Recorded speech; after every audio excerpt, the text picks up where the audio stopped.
महाराज, आज हमारे प्रभु राजा बलि के द्वार पर पहुंचे हैं। कहाँ पर? राजा बलि के द्वार पर। जब राजा बलि के द्वार पर पहुंचे, राजा बलि ने स्वागत किया और उनसे पूछ रहे हैं कि मैं आपको क्या दूं? आपके मस्तक का तेज इतना चमक रहे हैं, आप कौन हैं? किसी ने कहा, अरे यह तो ब्रह्मदेव लगता है आ गए। परंतु उनके जो मस्तक का तेज था उसे देख करके सभी मोहित हो गए हैं और उनसे पूछने लगते हैं कि आपको क्या दूं? धन दूं, हाथी दूं, घोड़ा दूं, या आपके बराबर की आपको दुल्हन दे दूं? प्रभु ने कहा, न धन चाहिए, न घोड़ा चाहिए, न हाथी चाहिए, और ना ही मुझे कोई दुल्हन चाहिए। महाराज, मुझे तो बस जो चाहिए वो दे दीजिए। राजा बलि क्या पूछ रहे हैं? गाम कांचनम गुणवद धाम मेष्टम तथा न पेयमुत्वा विप्रकन्या ग्रामान समृद्धांश दुर्गान गजान वा रथांश तथार्हतं शं प्रतीक्षा गाम कांचनम गुणवद धाम मिष्टम तथा न पेयमुत्वा विप्रकन्या। कि तुम्हें क्या चाहिए? प्रभु ने कहा कि मुझे तो बस 3 पग भूमि चाहिए। जैसे ही प्रभु ने कहा, सभी जोर जोर से हंसने लगे। क्यों हंसने लगे? क्योंकि हमारे प्रभु हैं, आप सभी देख सकते हैं। ये तो लगता है फिर भी बड़े हैं, 52 अंगुल के हैं। अब 52 अंगुल के ब्राह्मण को देख करके सब हंसने लगे, परिहास करने लगे। अरे मांगना ही है तो कुछ ढंग का मांग लो, जिससे कि तुम्हारा जीवन निकल जाए। 3 पग भूमि में तो तुम रह भी नहीं पाओगे। प्रभु ने कहा, देखो आपने मुझे वरदान दिया है कि मैं तुम्हें जो मांगूंगा, जो मांगोगे वो दूंगा। राजा बलि ने कहा, ठीक है। तभी उनके गुरु शुक्राचार्य जी आ जाते हैं और क्या कहते हैं? अरे मूर्ख, ये तो क्या करने जा रहा है? हमारी सभी मैयाएं बहनें हलचल ना मचाएं, आप सभी शांति से बैठे हैं, कथा श्रवण करें, उसके बाद ही वार्तालाप करें, नहीं तो आपको कथा का आनंद नहीं मिलेगा।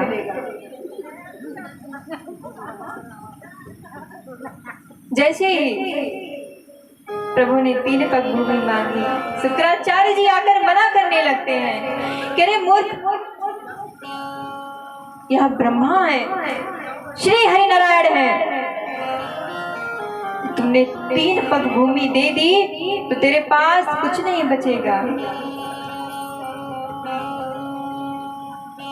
राजा बलि कहते हैं, मैंने तो वरदान दे ही दिया है, और गुरुदेव मैंने वरदान दिया है तो मैं इन्हें 3 पग भूमि भी दूंगा। शुक्राचार्य जी ने कहा, एक बार विचार कर लीजिए, अन्यथा बाद में पछताओगे। राजा बलि ने गुरुदेव को प्रणाम किया कि हे गुरुदेव, मैंने तो वरदान दिया है तो मैं उससे पीछे नहीं हटूंगा। शुक्राचार्य जी ने कहा, क्या तूने गुरु का अपमान किया है? तेरे पास कुछ नहीं बचेगा। प्रभु ने जैसे एक पग नापा, नीचे के 3 लोगों को नाप लिया, दूसरे पग में ऊपर के सब कुछ नाप लिया, कुछ नहीं बचा। अंत में तीसरी पग भूमि तो नापनी ही है। प्रभु ने कहा, राजा अब बताइए कि मैं तीसरा पग कहाँ रखूं? राजा बलि ने कहा, मैंने आपको वरदान दिया है। मैं तो आपके सामने, आपके समक्ष साक्षात खड़ा हूँ, अतः आप मुझे नाप लीजिए। हमारे प्रभु ने तीसरा पग राजा बलि के सिर पर रखा है और तीसरे पग में राजा बलि को नाप लिया है। राजा बलि का भी उद्धार हो गया।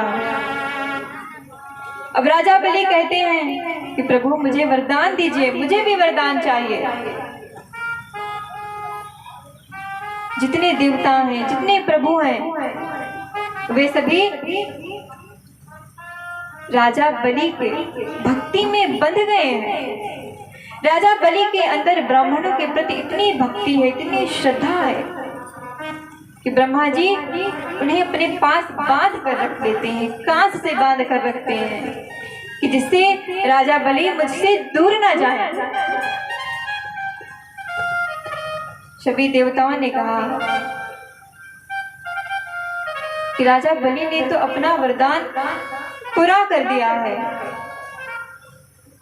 आपने फिर भी उन्हें बांध कर रखा है। प्रभु ने कहा महाराज, मैंने राजा बलि को नहीं बांधा है, राजा बलि ने मुझे अपनी भक्ति में बांध दिया है। राजा बलि की भक्ति ही ऐसी है जिसमें हम स्वयं बंध गए हैं। राजा बलि ने वरदान मांगा कि हे प्रभु, मैं जब भी अपने घर से निकलूं आपका दर्शन मिले। और प्रभु ने उन्हें वरदान दिया है। प्रभु जा करके उनके महल के बाहर समाहित हो जाते हैं, जिससे कि राजा बलि को सदैव के लिए प्रभु का दर्शन मिलता रहे। तो भक्तों, यदि आपको भक्ति करनी है तो इनसे सीखिए, प्रहलाद से सीखिए, राजा बलि से सीखिए। राजा बलि भले ही दैत्य था, परंतु भक्त तो था।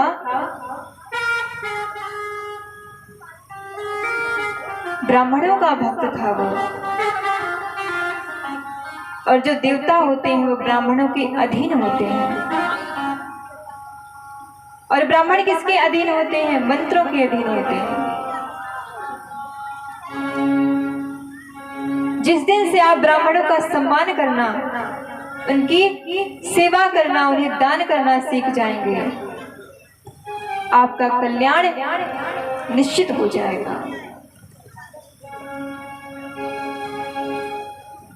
अब भक्तों, अष्टम स्कंद संपूर्ण होता है, नवम स्कंद संपूर्ण होता है और हम सभी 10वें स्कंद में प्रवेश करते हैं, जहाँ पर सूर्यवंश और चंद्रवंश का वर्णन आता है। जहाँ पर सूर्यवंश में भगवान श्री राम का जन्म होता है और चंद्रवंश में हमारे प्रभु श्री कृष्ण का जन्म होता है।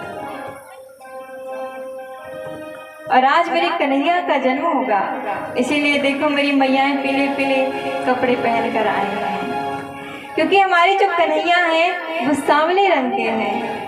उन्हें ब्रज में कलुआ कहते थे। कलुआ, जो ब्रज के ग्वाल बाल थे, प्रेम में ठाकुर जी को कलुआ बुलाते थे, क्योंकि ठाकुर जी काले थे। और जो लोग सांवले होते हैं उन्हें पीला रंग बहुत ही शोभा देता है। तो इसीलिए मेरे ठाकुर जी ने भी पीला वस्त्र धारण कर रखा है। ऐसे कितने भक्त हैं जिनके घर में ठाकुर जी हैं? हाथ उठाइए। लड्डू गोपाल किनके किनके घर में हैं?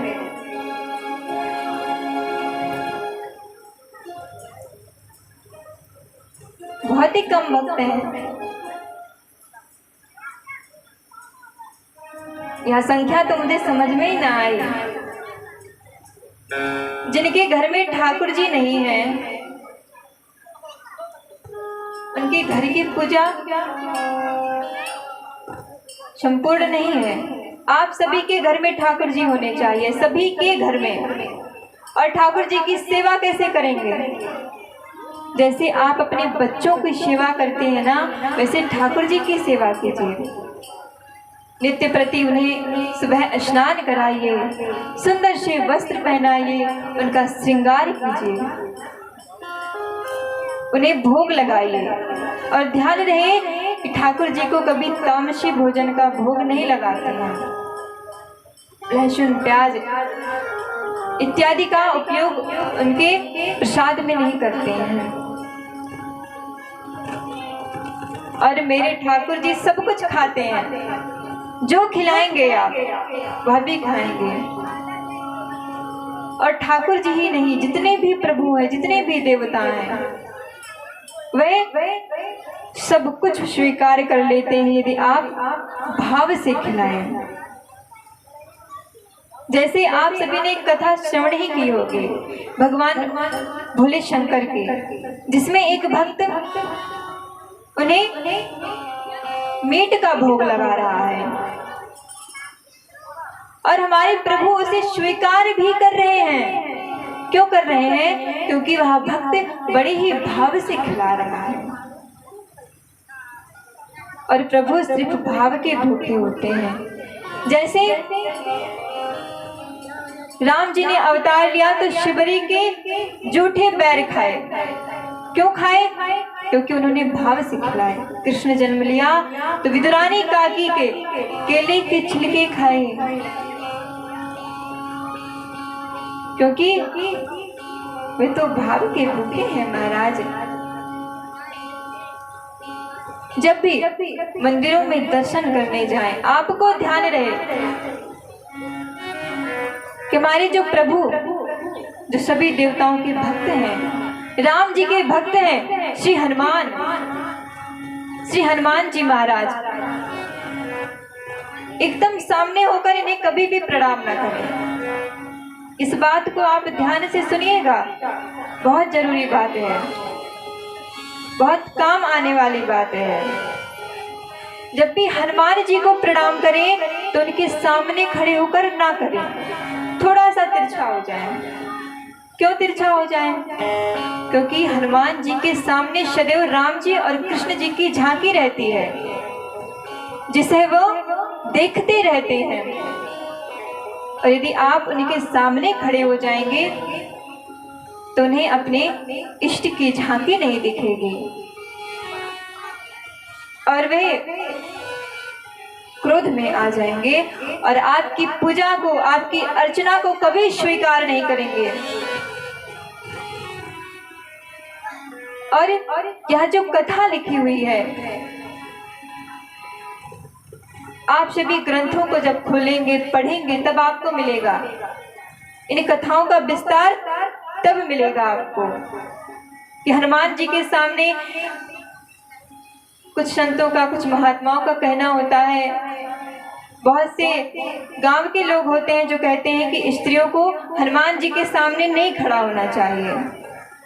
तो सिर्फ स्त्रियों को ही नहीं, पुरुषों को भी सामने खड़ा होकर प्रणाम नहीं करना चाहिए। आप तिरछा खड़ा हो जाएं, जिससे वे अपने इष्ट देव से दूर ना हो पाए और उन्हें उनके देवता की जो झांकी है वो सदैव दिखाई देती रहे। अब सूर्यवंश में राजा दशरथ आते हैं, उनका जन्म होता है और उनके पुत्रों का जन्म होता है। उन्हें 4 पुत्र होते हैं। यह श्रीमद् भागवत की कथा है, इसलिए इसमें राम कथा संक्षिप्त में श्रवण कराई जाती है। भागवत जी में सिर्फ 4 श्लोक हैं जिनमें पूरी रामचरितमानस संपूर्ण हो जाती है। 10वें स्कंद में आप खोल करके देखेंगे, जहां से सूर्यवंश प्रारंभ हुआ है, वहां पर सिर्फ 4 श्लोक लिखे हुए हैं जिसमें पूरी रामचरितमानस संपूर्ण हो जाती है। उन्हीं 4 श्लोकों में और दशरथ जी को हमारे प्रभु श्री राम जी की प्राप्ति होती है। उनके घर में राम जी का जन्म होता है। और हमारे जो प्रभु श्री राम हैं वो मर्यादा पुरुषोत्तम कहे जाते हैं। क्या कहे जाते हैं? मर्यादा पुरुषोत्तम। क्योंकि भगवान ने जितने अवतार लिए हैं सबसे मर्यादित अवतार कोई है तो वो है श्री राम अवतार, जिसे हम सभी मर्यादा पुरुषोत्तम कहते हैं। आइए हम सभी मिलकर के भगवान श्री राम का स्वागत करते हैं। उनका राजा दशरथ के महल में जन्म हुआ है। धनी धनी चैत महीनावा के